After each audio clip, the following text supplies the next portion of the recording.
सभी बच्चों को नमस्कार। मेरा नाम है जगदीश सोलंकी और आप देख रहे हो physics bye Jagdish Solanki YouTube channel. इस चैनल में आप सभी का स्वागत है। बच्चों, आज हम 10th क्लास का चैप्टर नंबर 2 जिसमें अम्ल, क्षार और लवण वाला चैप्टर है। इस चैप्टर के जो प्रश्न जो है हमारे पास पाठ में जितने भी प्रश्न आए हुए हैं उन सभी पाठ में आने वाले सभी प्रश्नों को हम एक एक करके सॉल्व करेंगे। और उसके बाद जो सेकंड वीडियो आएगा इसका, उसमें हम अभ्यास के सभी प्रश्नों को अच्छी तरह से एक एक करके हम सॉल्व करेंगे। तो सबसे पहले हमारे पास में है, इस पेज नंबर 24 पे क्वेश्चन दे रखा है, पीतल एवं तांबे के बर्तनों में दही व एवं खट्टे पदार्थ क्यों नहीं रखने चाहिए। बच्चों, एक चीज़ ध्यान रखना है कि जो पीतल और तांबे के बर्तन में दही और खट्टे पदार्थ इसलिए नहीं रखना चाहिए क्योंकि दही में या जो खट्टे पदार्थ होते हैं उसमें लैक्टिक अम्ल होते हैं। जो दही में जो मौजूद होता है उसमें एक एसिड होता है जिसका नाम होता है लैक्टिक अम्ल। ये लैक्टिक अम्ल क्या करता है कि जो पीतल होता है और तांबा होता है, उस पीतल और तांबे के जो बर्तन होते हैं उसके साथ रासायनिक अभिक्रिया कर लेता है और एक विषैला यौगिक बनाता है। क्या करता है कि जो लैक्टिक अम्ल होता है वो पीतल और तांबे के बर्तनों के साथ क्या कर लेता है, रासायनिक क्रिया कर लेता है और उस रासायनिक क्रिया के फलस्वरूप वो क्या करता है, एक विषैला एक यौगिक बनाता है। ये विषैला यौगिक क्या होता है कि जो हमारा जो खाना होता है वो खाने को ख़राब कर देता है, यानी खाने लायक नहीं रहने देता है। इसलिए जो पीतल और तांबे के बर्तनों को क्या करते हैं, हम उसके अंदर हम खट्टे पदार्थ जैसे दही है उसको नहीं रखते। यदि रखेंगे तो दही के अंदर लैक्टिक अम्ल पाया जाता है, वो लैक्टिक अम्ल पीतल और तांबे के साथ क्रिया करके एक विषैला यौगिक बना लेगा, जिसके कारण हमारा जो खाना या जो भी बर्तन होते हैं वो ख़राब हो जाते हैं और जो खाने लायक नहीं रह पाता है। सेकंड क्वेश्चन में हमारे पास दे रखा है, धातु के साथ अम्ल अभिक्रिया होने पर सामान्यतः कौन सी गैस निकलती है। यदि हमारे पास कोई धातु है, उस धातु के साथ यदि कोई अम्ल की क्रिया यदि हम करवाते हैं तो कौन सी गैस निकलती है और उसकी उपस्थिति का आप जांच कैसे करेंगे। तो पहले तो अपने को बताना है कि धातु जब भी किसी अम्ल के साथ क्रिया करती है, मैं एक एग्जांपल यहाँ दे रखा है कि Zn एक धातु होती है, जिंक एक धातु है, ये H2SO4 के साथ रासायनिक क्रिया करती है। Zn क्या है, धातु है। ये धातु किसके साथ क्रिया करती है, एक अम्ल ले लिया हमने कोई सा भी, इसमें तनु H2SO4 सल्फ्यूरिक अम्ल जिसको कहा जाता है, और Zn मतलब जिंक, यानी जिंक एक धातु है और धातु किसके साथ क्रिया करती है, तनु सल्फ्यूरिक अम्ल या सल्फ्यूरिक अम्ल के साथ क्रिया करती है धातु Zn। तो जो बनेगा वो क्या बनेगा, हाइड्रोजन गैस बनेगी और ZnSO4 बनेगा। तो जब भी कोई भी धातु, ध्यान रखना है, किसी अम्ल के साथ क्रिया करती है तो कौन सी गैस बनती है, हाइड्रोजन गैस बनती है और क्या बनता है, जिंक सल्फेट बनता है। तो जब भी कोई धातु किसी अम्ल के साथ क्रिया करती है तो उसमें कौन सी गैस निकलेगी, यदि ये बताना है तो अपने कौन सी गैस निकालने की, हाइड्रोजन गैस। सेकंड में ये पूछा गया कि ये जो जलती है, उदाहरण देकर भी समझाना, तो उदाहरण अपन ने दे दिया है, इस गैस की उपस्थिति की जांच आप कैसे करेंगे। बच्चों, जब भी ये गैस हाइड्रोजन गैस निकलती है तो उसमें क्या होता है कि उसके पास में यदि हम, जैसे मान लो कि परख नली है, परख नली में हाइड्रोजन गैस यदि इकट्ठी हो रही है या उसमें एकत्रित हो रही है, तो यदि इस हाइड्रोजन गैस के पास में यदि हम मोमबत्ती ले जाते हैं तो होता क्या है कि जो हाइड्रोजन गैस होती है वो फट फट करके आवाज़ निकालती है, यानी पाप ध्वनि निकालती है। तो जैसे विस्फोट होता है ना, फट फट, इस तरह के आवाज़ जब हाइड्रोजन गैस जब आग के संपर्क में आती है, मोमबत्ती की जलती मोमबत्ती के संपर्क में आती है तो उसमें आवाज़ आती है। तो जब भी आवाज़ आती है तो समझ जाना जो गैस होती है वो हाइड्रोजन गैस होती है। तो हम पता लगा पाएंगे कि जब भी फटफट की आवाज़ आए तो समझ जाना कब आएगी ये, जब मोमबत्ती को, जलती हुई मोमबत्ती को क्या करेंगे, हम परख नली के मुंह के पास में ले जाएंगे जिसमें हाइड्रोजन गैस निकल रही है, वहाँ पे ले जाएंगे तो एक आवाज़ आएगी फटफट करके या पाप की ध्वनि उत्पन्न होती है। तो क्या होगा कि वो जो गैस होगी वो हाइड्रोजन गैस होती है। थर्ड क्वेश्चन हमारे पास दे रखा है, कि कोई यौगिक A तनु हाइड्रोक्लोरिक अम्ल के साथ अभिक्रिया करता है तो बुदबुदाहट उत्पन्न होती है। इससे उत्पन्न गैस जलती मोमबत्ती को बुझा देती है। यदि उत्पन्न यौगिक में से कैल्शियम क्लोराइड है तो इस अभिक्रिया के लिए संतुलित रासायनिक समीकरण लिखिए। देखो बच्चों, एक बात ध्यान रखना है कि यदि कैल्शियम क्लोराइड बन रहा है, कहीं पे भी यदि कैल्शियम क्लोराइड यदि बन रहा है तो कैल्शियम क्लोराइड कब बनता है?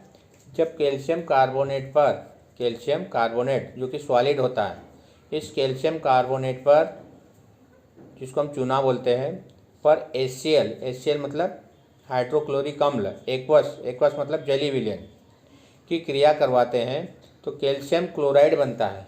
कैल्शियम क्लोराइड मतलब बिना, ये जो कैल्शियम जो क्लोराइड बनता है साथ में CO2 गैस बनती है और H2O लिक्विड बनता है। तो जो हमारे पास यौगिक होता है वो यौगिक कौन सा बनेगा? Calcium carbonate. क्यों बनेगा? कैल्शियम कार्बोनेट की क्रिया क्यों होती है? क्योंकि जो यौगिक प्राप्त होता है कैल्शियम क्लोराइड होता है। जब भी कैल्शियम क्लोराइड बनता है तो ये कब बनता है कैल्शियम क्लोराइड? जब कैल्शियम कार्बोनेट पर हम क्या करेंगे? HCl की क्रिया करवाएंगे तो कैल्शियम क्लोराइड बनेगा, कार्बन डाइऑक्साइड बनेगी और पानी बनता है। कैल्शियम कार्बोनेट CaCO3 होता है इसका फार्मूला, और ब्रैकेट में H लिखा है, H मतलब सॉलिड है, ठोस है। HCl एक्वस लिखा, AQ मतलब ये जली विलयन होता, पानी वाला होता। और कैल्शियम क्लोराइड CaCl2 ये भी जली विलयन होता है, एक्वस, और CO2 गैस होती है और H2O क्या होता है? लिक्विड होता है। ध्यान रखना है, H2O लिक्विड यानी पानी होता है। तो इस तरह से हमारे पास रासायनिक क्रिया हो जाएगी कि जब भी कैल्शियम कार्बोनेट पर हम HCl की क्रिया करवाएंगे तो कैल्शियम क्लोराइड बनेगा, कार्बन डाइऑक्साइड गैस बनेगी और पानी बनता है। उसके बाद नेक्स्ट क्वेश्चन में हमारे पास दे रखा है पेज नंबर 27 पे कि HCl, HNO3 आदि जली विलयन में अम्लीय अभिलक्षण क्यों प्रदर्शित करते हैं, जबकि एल्कोहल एवं ग्लूकोज जैसे यौगिकों के विलयनों में अम्लीयता के अभिलक्षण नहीं प्रदर्शित होते हैं। बच्चों, एक बात ध्यान रखना है कि जब भी अम्लीय विलयन किसको कहते हैं? जिसमें H+ आयन उत्पन्न होता है। H+ आयन जिसमें उत्पन्न होगा वो कहलाता है अम्लीय विलयन। अम्लीय विलयन कब होता है? जब भी किसी विलयन में H+ आयन होता है तो उस विलयन को हम क्या कहा जाता है? अम्लीय विलयन। और देखो HCl में भी H है, जब ये आयनित होगा तो H+ आयन बनाएगा, और HNO3 में भी H है तो जब आयनित होगा, आयनित मतलब प्लस माइनस बने, जैसे HCl है तो H पे प्लस आयन बन जाएगा और क्लोरीन पर माइनस आयन बन जाएगा, माइनस आयन। इसी प्रकार से HNO3 है, H पे प्लस आयन और नाइट्रोजन NO3 पर माइनस आयन बन जाते हैं। तो ये जब H+ आयन उत्पन्न होता है तो जब भी किसी भी विलयन में H+ आयन हो जाता है यानी उत्पन्न होता है तो वो विलयन, ध्यान रखना, अम्लीय विलयन कहलाता है।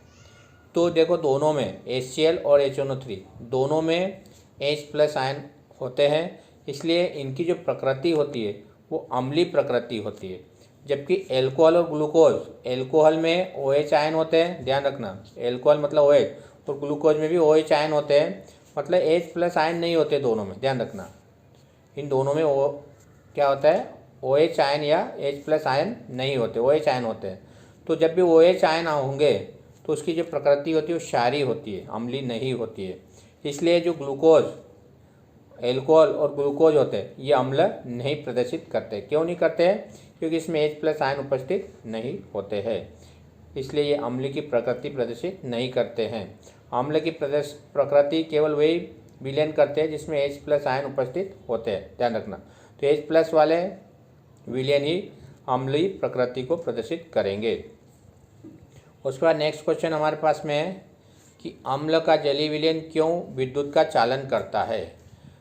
तो विद्युत का चालन कब होता है? जब उसमें H+ आयन उपस्थित होते हैं। कोई भी विलयन में आयन यदि उपस्थित है तो H+, जिसके कारण से विद्युत प्रवाहित होती है, H+ आयन के कारण से क्या होती है? धारा या विद्युत प्रवाहित होती है। तो जब भी कोई भी अम्ल को जलीय विलयन बनता है तो उसमें हाइड्रोजन आयन उपस्थित होते हैं, और ये हाइड्रोजन आयन मतलब H+ आयन क्या उत्पन्न करते हैं? विद्युत धारा को प्रवाहित करने में सहायक होते हैं। तो किसी भी विलयन में यदि H+ आयन होता है तो समझ लेना कि वो अम्लीय विलयन होता है, और अम्लीय विलयन होने के कारण से, H+ आयन होने के कारण से, उसके कारण ही किसी भी चालक में क्या होती है? विलयन में धारा प्रवाहित होती है। यहाँ विलयन की बात करें इसलिए विलयन के बारे में हम पढ़ेंगे। तो अम्ल का जलीय विलयन क्यों विद्युत का चालन होता है, तो इसका कारण ये लिखना है कि अम्ल के जलीय विलयन में H+ आयन उपस्थित होते हैं। ये H+ आयन ही विद्युत धारा को प्रवाहित करने में सहायक होते हैं।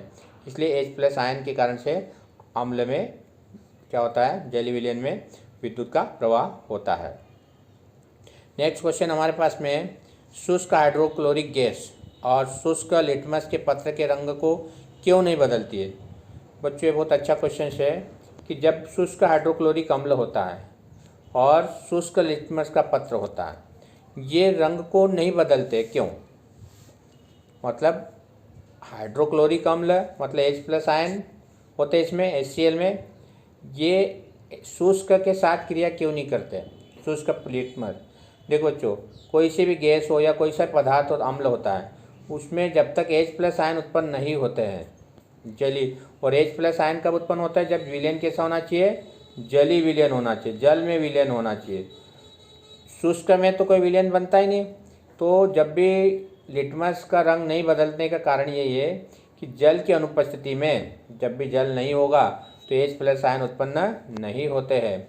सिर्फ जल की उपस्थिति में ही H+ आयन उत्पन्न होते हैं। इसलिए जब H+ आयन उत्पन्न ही नहीं हो रहे तो जो अम्ल की गुण होती है, नीले लिटमस को लाल कर देना, तो वो जो गुण होता है लिटमस में, मतलब रंग को बदल देना, जो अम्ल का गुण होता है, क्योंकि इसमें जलीय विलयन नहीं है, और जलीय विलयन नहीं है इसका मतलब इसमें अम्ल जो होती प्रकृति वो जो प्रदर्शित नहीं होगी, इसमें H+ आयन उत्पन्न नहीं होंगे, और H+ आयन उत्पन्न नहीं होंगे तो स्वाभाविक है कि उसका जो कलर होगा वो चेंज नहीं होगा, उसमें रंग नहीं बदलेगा। तो इस तरह से हम कह सकते हैं कि जो होता है हमारे पास में जलीय विलयन जो होता है वो क्या होगा, अम्लीय प्रकृति उसमें नहीं होने के कारण से जो है क्या करेगा, वो H+ आयन उत्पन्न नहीं होता है, इसलिए वो लिटमस को या लिटमस का कलर को नहीं बदलेगा। अगला क्वेश्चन नंबर 4 है हमारे पास कि अम्ल को तनुकृत करते समय यह क्यों अनुशंसित करते हैं कि अम्ल को जल में मिलाना चाहिए, न कि जल को अम्ल में। बच्चों एक बात ध्यान रखना है कि जब भी अम्ल को डाइल्यूट किया जाए, डाइल्यूट मतलब पानी मिलाया जाता है, जब भी तनुकृत आ जाए समझ लेना पानी हम मिला रहे, अम्ल में क्या मिला रहे, हम पानी मिला रहे, या पानी में हम अम्ल मिला, डाइल्यूट करना मतलब। तो एक बात ध्यान रखना है कि जब भी अम्ल को जल में मिलाना चाहिए, न कि जल को अम्ल में मिलाना चाहिए। देखो अम्ल की जो मात्रा होती है बहुत तीव्र होती है, तीव्र मतलब कॉन्सेंट्रेटेड होता है, सांद्र होता है, जला देता है, विस्फोट कर देता है, उसकी क्रिया बहुत जल्दी होती है अम्ल की। तो मान लो कि अम्ल को यदि आपने जल में मिलाया तो क्या होगा, उस अम्ल की तेज गति से क्रिया होगी और वो क्या करेगा, विस्फोट कर सकता है, यानी नुकसान अपने को पहुंचा सकता है या कोई दुष्परिणाम उत्पन्न कर सकता है। तो जब भी अपन अम्ल को जैसे पानी में मिलाएंगे, अम्ल डाला तो क्या होगा, वो विस्फोट हो जाएगा।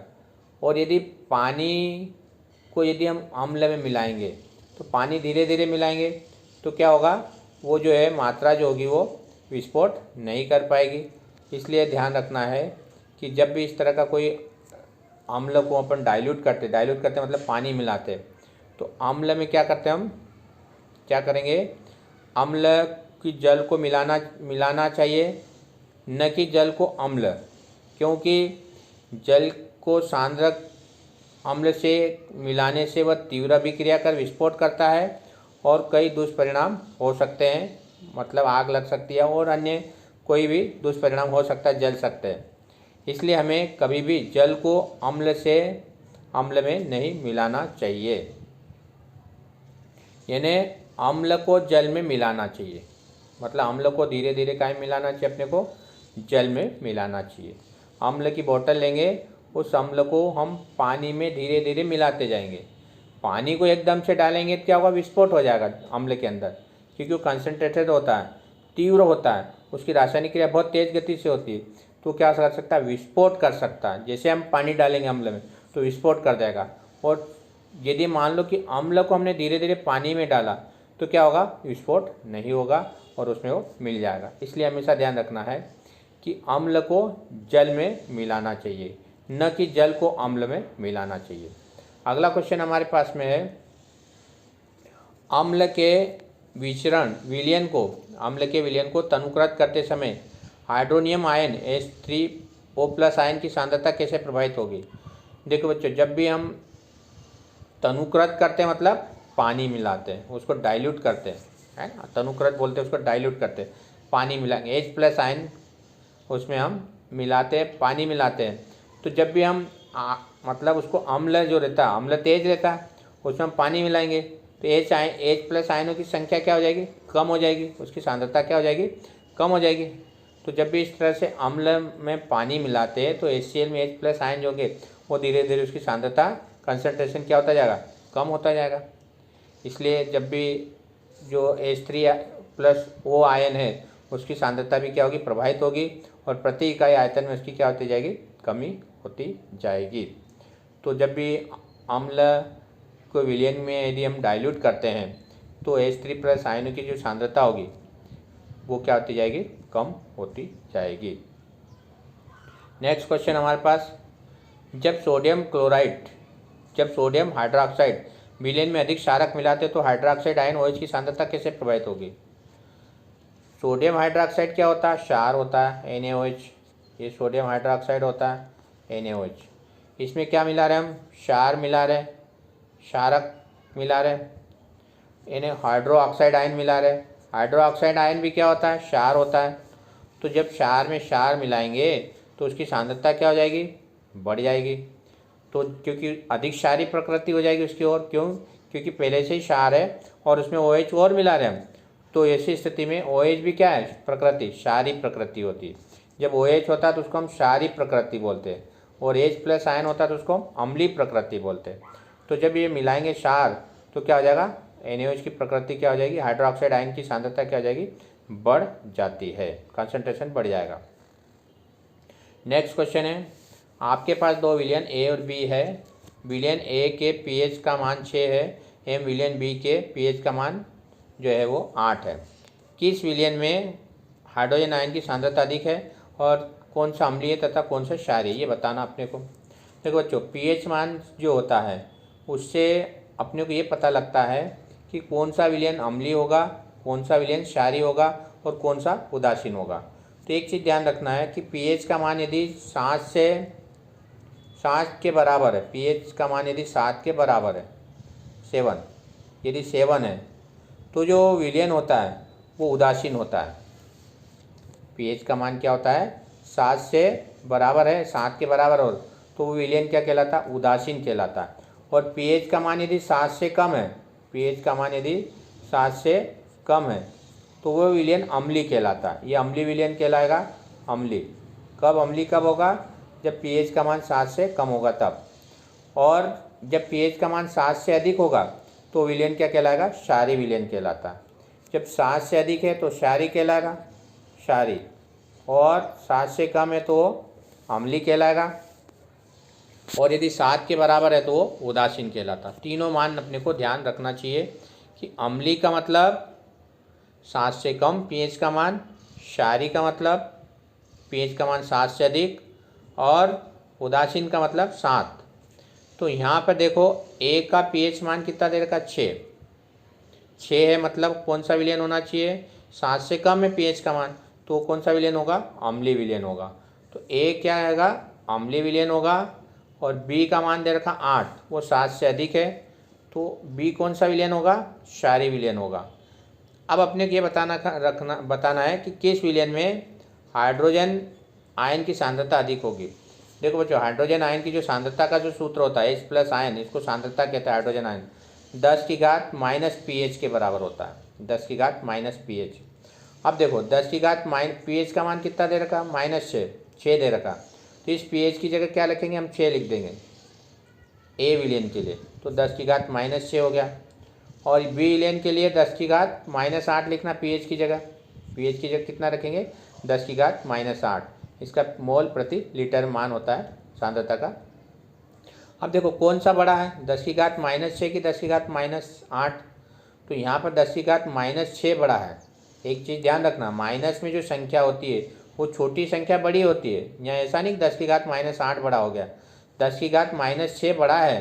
क्यों? क्योंकि माइनस में -6 आएगा, फिर -7 आएगा, फिर -8 आएगा। तो 10 की घात -6 क्या है? बड़ा है। और 10 की घात -8 छोटा है, क्योंकि माइनस में माने प्लस में नहीं है, ध्यान रखना। तो 10 की घात -6 बड़ा है, तो हाइड्रोजन आयनों की सांद्रता 10 की घात -6 कौन से विलयन की है? ए विलयन की है। तो ए विलयन की सांद्रता जो होती है वो अधिक होगी। क्यों?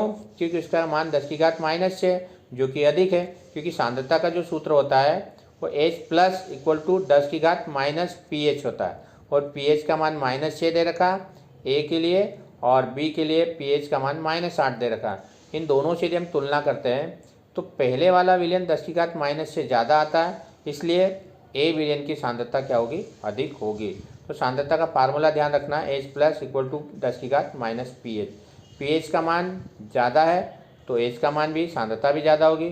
pH का मान कम है तो सांद्रता भी कम होगी। बाकी एक चीज़ ध्यान रखना, या माइनस आता है तो छोटी संख्या बड़ी होगी और बड़ी संख्या छोटी होगी।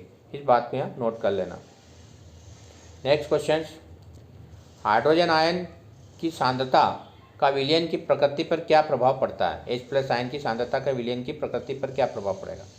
देखो बच्चों, जैसे जैसे अपन हाइड्रोजन आयन की सांद्रता बढ़ाते जाएंगे, मैंने पहले ही बता दिया कि हाइड्रोजन आयन किसकी प्रकृति को प्रदर्शित करता है? अम्लीय प्रकृति को। तो जैसे जैसे हाइड्रोजन आयन की सांद्रता यदि बढ़ाते जाएंगे तो विलयन की प्रकृति कैसी होती जाएगी? अम्लीय होती जाएगी, वो और अधिक अम्ल होता जाएगा। तो हाइड्रोजन आयन की सांद्रता यदि बढ़ा रहे, इसका मतलब वो जो विलयन की प्रकृति होगी वो अम्लीय होती जाएगी और अधिक मात्रा में अम्ल की प्रकृति को प्रदर्शित करेगा। क्या सारे विलयन में H+ आयन होते हैं? अगर हाँ तो ये क्षारीय क्यों नहीं होते हैं? बच्चों, H+ आयन और OH आयन दोनों में होते हैं, क्षार में भी होते हैं और अम्ल में होते हैं। लेकिन अंतर क्या होता है कि जो अम्लीय प्रकृति में H+ आयनों की मात्रा अधिक होती है और क्षारीय प्रकृति यदि है तो H+ आयनों की मात्रा कम होगी, उसकी सांद्रता कम होती है। H+ आयन अम्ल में भी होते हैं और क्षार में भी होते हैं, लेकिन अंतर क्या होता है कि यदि अम्ल है तो उसमें H+ आयनों की सांद्रता अधिक होती है। ध्यान रखना, अम्ल में H+ आयनों की सांद्रता क्या होती है? अधिक होती है OH की तुलना में। और यदि क्षार है तो क्षार में क्या होगा कि H+ आयनों की जो सांद्रता होगी वो OH से कम होगी। तो होता तो दोनों में H+, लेकिन अंतर क्या होता है कि एक में हाइड्रोजन आयन की सांद्रता अधिक होती है तो अम्लीय प्रकृति होती है, एक में OH आयनों की सांद्रता अधिक होती है, इसलिए उसकी प्रकृति क्षारीय होती है। तो क्या क्षारीय विलयन में H आयन अवयव होते हैं? हाँ, होते हैं। अगर हाँ तो वह क्षारीय क्यों नहीं होते? क्यों नहीं होंगे? क्योंकि हाइड्रोजन आयन की जो सांद्रता होती है, सांद्रता को चाहे तो अपन ब्रैकेट में लिख सकते हैं, वो OH आयन की सांद्रता से कम होती है। इसलिए क्या होता है कि हमारे पास में वह क्षारीय जो होता है प्रकृति को प्रदर्शित नहीं करता है, ध्यान रखना। नेक्स्ट क्वेश्चन हमारे पास, कोई किसान खेत की मृदा को किस परिस्थिति में बिना बुझा हुआ चूना, जिसको हम कैल्शियम ऑक्साइड कहते हैं, बुझा हुआ चूना, कैल्शियम हाइड्रोक्साइड या चाक कैल्शियम कार्बोनेट का उपयोग करेगा? देखो बच्चों, जो किसान के लिए अम्ल यदि है खेत के अंदर तो बहुत हानिकारक होता है। अम्लीय प्रकृति जो होती है किसान के खेत के लिए बहुत हानिकारक होता है। तो ये तीनों की जो प्रकृति होती है किसकी, जिसको हमने लिखा हुआ, क्या क्या लिखा हुआ है? कैल्शियम ऑक्साइड, कैल्शियम ऑक्साइड, और दूसरा है कैल्शियम हाइड्रोक्साइड, और तीसरा कार्बोनेट कैल्शियम। ये तीनों की जो प्रकृति होती है ये क्षारीय प्रकृति होती है। क्षारीय किसकी प्रकृति होती है? क्षारीय प्रकृति होती है। इन तीनों की प्रकृति ध्यान रखना, calcium hydroxide, OH, calcium carbonate और कैल्शियम ऑक्साइड, इन तीनों की प्रकृति क्षारीय होती है। और हम जानते हैं कि जब अम्ल और क्षार जब क्रिया करते हैं तो क्या बनता है? लवण बनता है। जमीन में लवण की आवश्यकता होती है, लवण बनता है, ध्यान रखना। तो जब भी अम्ल और क्षार क्रिया करेंगे तो क्या बनता है? लवण बनता है। और वो लवण पेड़ पौधों के लिए साल्ट जो होता है बहुत आवश्यक होता है, जिसकी प्रकृति उदासीन होती है। तो बच्चों, जब भी ये इस तरह का कोई प्रश्न है कि बुझा हुआ चूना या कैल्शियम हाइड्रोक्साइड, कैल्शियम जो है ऑक्साइड और कैल्शियम कार्बोनेट का उपयोग कब करेगा, तो यदि किसान की अम्लीय प्रकृति में है प्रकृति, तब जाके वो सारी जो ऑक्साइड है हमारे पास, सारी जो 3 चीज़ें दे रखी है, ये तीनों मिलाएगा तो अम्ल और क्षार मिलकर जो प्रकृति हो जाएगी वो उदासीन हो जाती है, जो कि फसलों के लिए लाभदायक होती है। इसलिए हम क्या करेंगे, यदि प्रकृति अम्लीय है तो उसमें क्षार मिला देते हैं प्रकृति में। नेक्स्ट क्वेश्चन हमारे पास, CaOCl2 यौगिक का प्रचलित नाम। ये कैल्शियम ऑक्सीक्लोराइड, कैल्शियम ऑक्सीक्लोराइड इसका रासायनिक नाम है और इसका प्रचलित नाम है विरंजक चूर्ण। एक चूर्ण होता है जो विरंजक चूर्ण कहलाता है, इसका रासायनिक नाम होता है कैल्शियम ऑक्सीक्लोराइड होता है। ध्यान रखना बच्चों, कैल्शियम ऑक्सीक्लोराइड, जिसको विरंजक चूर्ण के नाम से भी जाना जाता है। सेकंड क्वेश्चन हमारे पास, उस पदार्थ का नाम बताइए जो क्लोरीन से क्रिया कर विरंजक चूर्ण बनाता है। बच्चों, क्लोरीन के साथ क्रिया करके विरंजक चूर्ण जो बनाता है वो कैल्शियम हाइड्रोक्साइड होता है। यदि इसके साथ क्लोरीन की क्रिया करवा देते हैं हम, Cl2, है ना, तो विरंजक चूर्ण कैसे बनता है, CaOCl2 प्लस H2O बन जाएगा, हाइड्रोजन बन जाएगी, पानी बन जाएगा। तो कैल्शियम हाइड्रोक्साइड क्लोरीन के साथ क्रिया कर कैल्शियम ऑक्सीक्लोराइड विरंजक चूर्ण बना लेगा और पानी बना लेगा। तो क्लोरीन के साथ क्रिया करके विरंजक चूर्ण बनाता है, उस पदार्थ का नाम होगा कैल्शियम हाइड्रोक्साइड कहते हैं, जिसको हम और हिंदी में बोलते हैं शुष्क बुझा हुआ चूना। ये शुष्क बुझा हुआ चूना रहता है, जिसको हम कैल्शियम हाइड्रोक्साइड भी कहते हैं। इसकी क्लोरीन के साथ क्रिया कराते हैं तो विरंजक चूर्ण बन जाएगा और पानी बनता है। तो क्लोरीन के साथ कौन सा पदार्थ क्रिया करेगा, कैल्शियम हाइड्रोक्साइड, CaOH2, इसको कैल्शियम हाइड्रोक्साइड या बुझा हुआ चूना भी कहते हैं।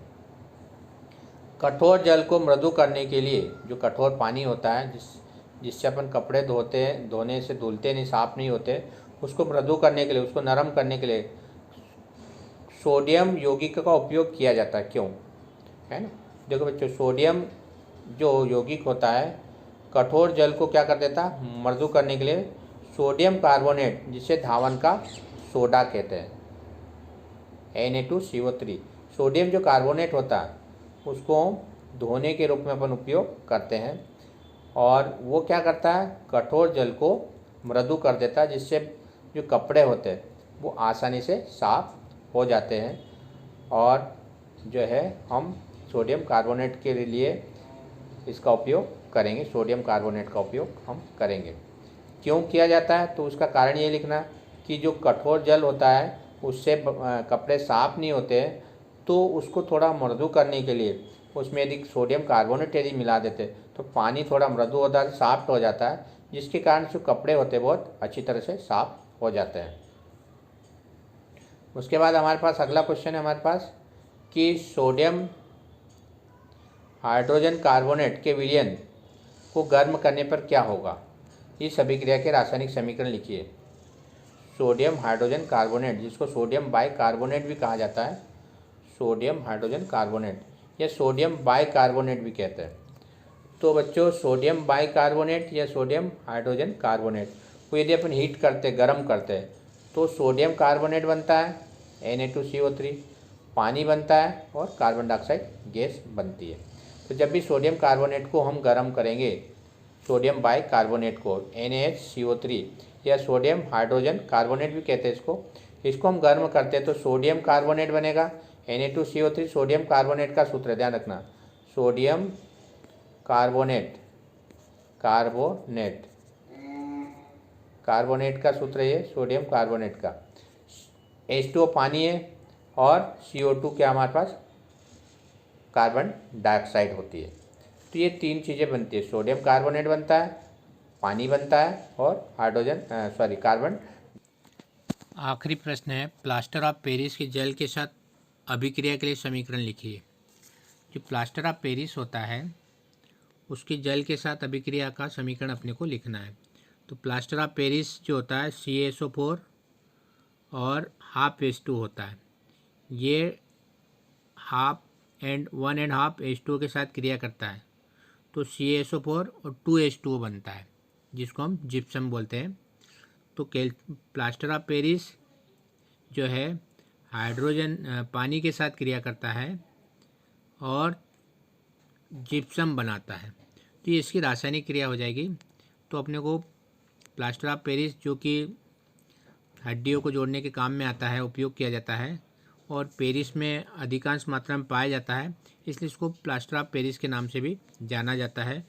तो प्लास्टर ऑफ पेरिस का रासायनिक सूत्र है कैल्शियम हाइड्रेट होता है, कैल्शियम सल्फेट हाइड्रेट होता है और इसके साथ में पानी की जब क्रिया करवाते हैं तो जिप्सम बन जाता है। जिप्सम मतलब कठोर पदार्थ होता है जो टूटी हड्डियों को जोड़ने के काम में आता है।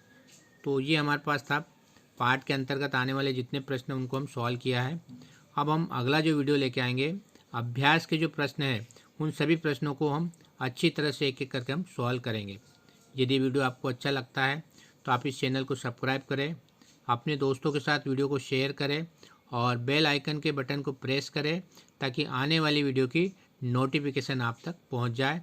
धन्यवाद। जय हिंद, जय भारत, वंदे मातरम।